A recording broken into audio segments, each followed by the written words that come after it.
Good day everyone, this is Eric Bon Elgo Batanga and this is my speech presentation, the title, The Power of Education. Imagine a world where everyone has access to quality education, where dreams are not limited by socioeconomic status. Today, I will explore the transformative power of education, its role in personal development, and its impact on the society as a whole.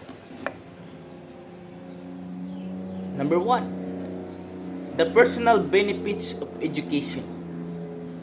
There are knowledge and skills. Education equips individuals with critical thinking skills and specialized knowledge necessary for various careers.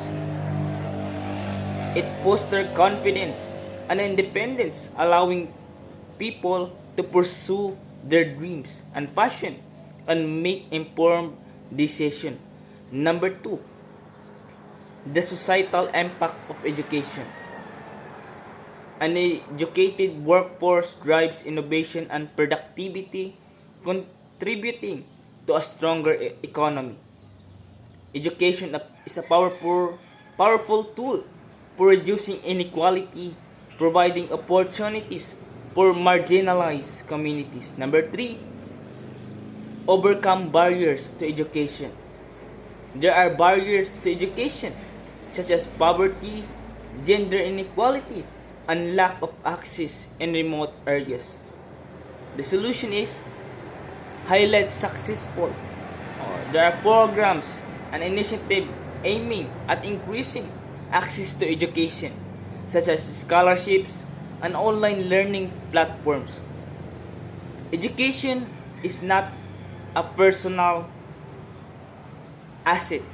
It is the catalyst for societal change and progress. Let us advocate for policies that promote educational access to all and supports organizations that work towards these goals. By investing in education, we invest in a brighter future for ourselves and to generation to come. Thank you.